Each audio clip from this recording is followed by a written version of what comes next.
our final speaker, Coach Carmen Duncan. Carmen, are you here, Coach Carmen? Coach Carmen. Okay, Coach Carmen. Social entrepreneur and the founder of Mission Accomplished Transition Services, a nonprofit that supports students in high school through college on a path to entrepreneurship.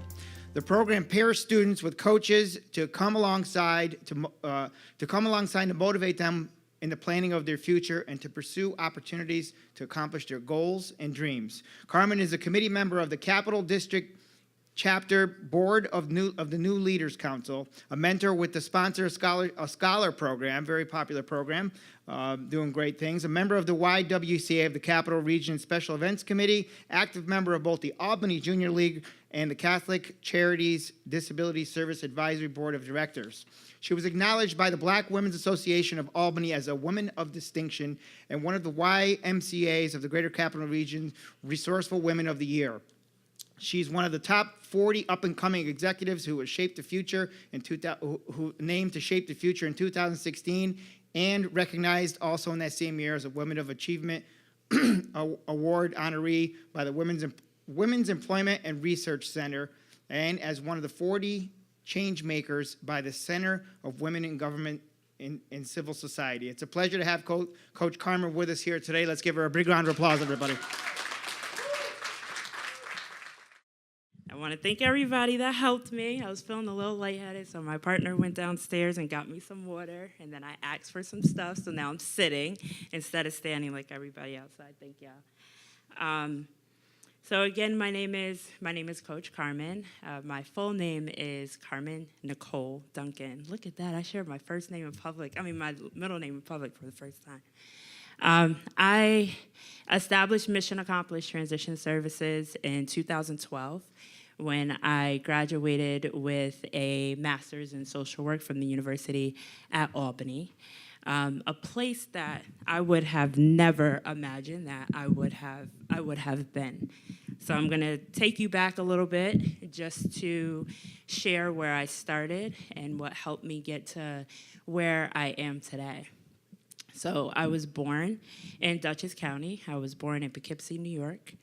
I lived in the city of Poughkeepsie up until I was about 8, and then I moved to Wappingers Falls. And then from Wappingers Falls, I moved to Spackenkill, New York. And then from Spackenkill, I moved to Albany. So I had the privilege of living in a few seemingly opposite worlds. So I lived in the suburbs of Spackenkill, New York, and from 10 until about 16. And then I moved up here to Albany with my father. I am 1,000% a daddy's girl. I am 35, and if my father walked in here right now, y'all would think I was 5. So I was elated to be up here with my dad. But I did not get sent up here to my father by my mother just because I wanted to come and live with daddy. My mother sent me up here after someone pulled a gun on me in the city of Poughkeepsie, and I tried to fight the person. So over some time, once I got into my adolescence, and I really started to recognize all of the dysfunction, the mental health diagnosis, and the substance abuse that was happening in my family. I am the youngest out of all of my brothers and sisters. So I have 5 brothers and sisters, and then I have a whole bunch of other brothers and sisters because we all don't have the same mother and father, so we just call each other brothers and sisters because it's harder to explain the process than just saying this is my brother or sister. And all I seen was love. I was spoiled. I got whatever I wanted, and Christmases were great. And my birthday is on November 24th, so when Thanksgiving came around, everybody was around, and guess what I asked for? Money, and I got it. So as I started to learn that there was just so much that was going on in my family, I became angry. Because at that time, I was living in Spackenkill, and I had friends who were my age, and they were getting cars when they turned 16. And they had their own master bathroom in their homes. And I couldn't understand why my family was not able to give me the same thing. And I also couldn't understand why every weekend when I went to the city of Poughkeepsie that we were struggling. My family and my friends were struggling, but Monday through Friday, I was in a completely different world. So Mama sent me up here after a gun was pulled on me, and I moved up here pretty much doing the same thing. I didn't have my squad with me to, engage in street violence the way that I did back home, but I was still angry. You could take me out of the environment, but I was still hurt. I lost people, and I just couldn't understand. My father was sentenced to 8 years. My brother was sentenced 7 years to life, and my boyfriend at the time was sentenced to 15 years. All within a year and a half of me moving up here, and that resulted in me being homeless in 11th grade and about close to 17 years old. So I bounced between houses for several months. Washington Park was a place that I chilled until 1, 2 o'clock in the morning until I decided to go knock on somebody's window to let me in. And then I had some people at Albany High School who believed in me enough to help me. And I call these people my mentors, my coaches, and my sponsors. So they helped me learn about Equinox. Who knows about Equinox in Albany? Okay. So Equinox has a transitional living program for youth in a runaway homeless system. And I was fortunate enough to be accepted into the program because of everything that was happening to me at that time. So I was in my own apartment as an 11th grade student and had to manage a household the way that many adults sitting in this room right now has to manage a household while going to school and maintaining grades so that I could actually graduate on time. And unfortunately, no matter how many times I asked my mother to move up here, because I was by myself, she would not move up here. And she actually never even walked into the house that I was living at the time before I moved into the independent living program.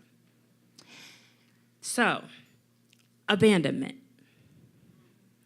self-hate, low self-worth, a lack of understanding. However, I persevered. So, for those mentors and those coaches and those sponsors that are sitting in this room, know that you make a difference.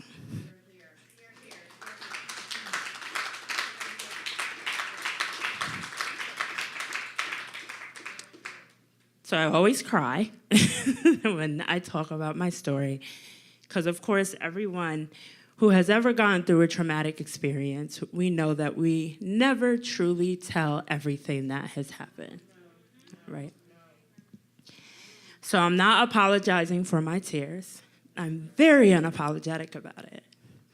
However, I still like to explain. So now I'm going to talk about collective leadership as Coach Carmen, the chief coach and founder of Mission Accomplished Transition Services. Mission Accomplished is a not-for-profit organization that is mainly based in Albany, New York. Our mission is to prepare aspiring young professionals for the global economy by providing access to coaching, job training, and professional development.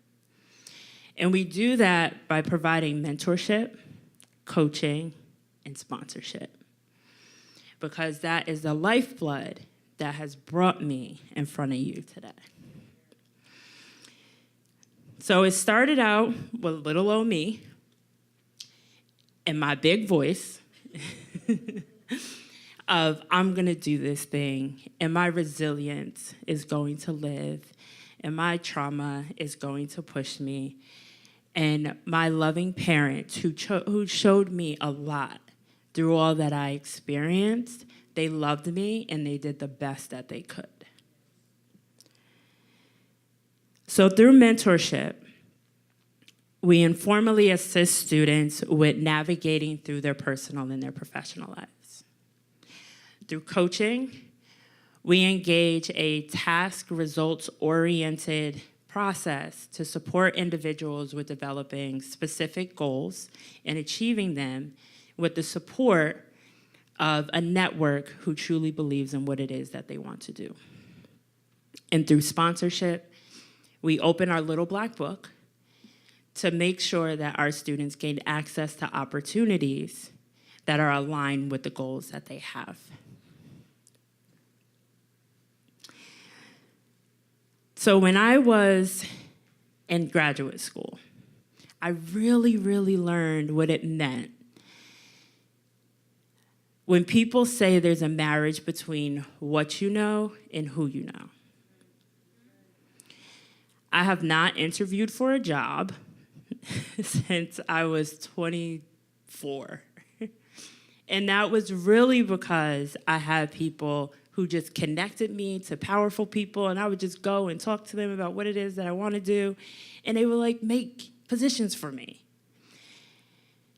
And I realized that the people who were making positions for me, they actually created positions to make sure that I was paid while they taught me.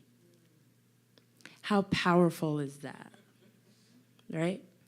That's economic development. That goes beyond sponsorship. So as the chief coach and founder of Mission Accomplished, and as a community leader in the Capital Region, I am also going to talk with you about collective leadership and what it means for me. It's about being intentional and calculated. When you are engaging in activities that are supporting your community. And sometimes we could be reckless. So what if it gets the job done, as long as you're not really hurting anyone in the process? But it's also still about being intentional about what it is that you are doing once you figure out that you're being a little reckless. Removing barriers. So as the leader within, or one of the leaders within my organization, so Mission Accomplished started with just me as a volunteer. I invested a lot of my own money into the organization. I now have a team of 6. I'm full-time, and I have another full-time staff person, and I have 5 other individuals who are part-time. I am not the only person who makes decisions within Mission Accomplished. Just because I found the organization doesn't mean that I'm the full voice of the organization. So I make sure to remove those barriers when I'm working with my team, to ask them to lead me sometimes. I don't know everything. And a lot of times leaders are looked at as heroes instead of hosts.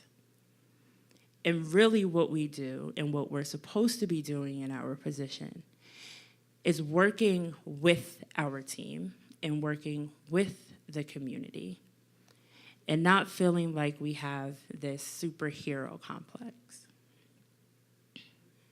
Engaging in shared responsibility is also what I just talked about, and helping individuals truly realize their potential. Someone helped me understand that tomorrow I didn't have to sit in my classroom in 11th grade and wonder if I was gonna live tomorrow, and that I was worth so much more than that. And as Kahim mentioned earlier, as a young lady who lost the 3 men who took care of me, I naturally looked for people who held trophies over my head. And once people found out, or once there were gentlemen, well, men or boys who found out that my protection was not around, they tried to take advantage. Sustainability. In order to sustain any initiative that makes sense, that invests in the community, and supports all that we want to happen, you cannot be the only brain trust of that initiative. You cannot hoard a whole bunch of information and sit on it because you're afraid that somebody's going to come and take what it is that you've developed or that you've dreamed up. If it's truly about community and it's truly about legacy building, you need to share. And yes, it may take time away from the work that needs to get done, that we're so worried about doing, but it's important because it's about mentoring, coaching, and sponsoring the next generation of leaders. And that next generation of leader does not have to be a 10-year-old student that you're working with. It could be me as a 35-year-old entrepreneur working with someone who's 50 years old and wants to start their own company and just wants to understand how to make it happen. Checking in and checking up. So we get really busy, right, in doing the work that we do. As a collective, it's important that we stop for a moment and just check in on each other.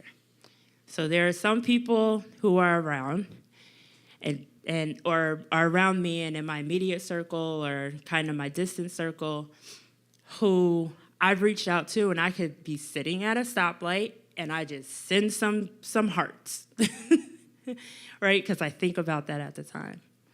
Or you have people in your network who you don't even talk to, and they reach out to you and say, "You are so amazing." If no one hasn't told you that today, let me tell you. Damani ends up in my inbox regularly.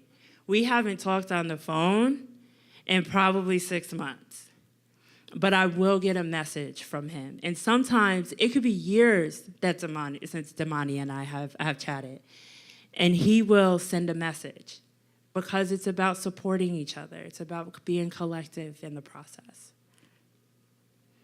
And then showing up and showing out.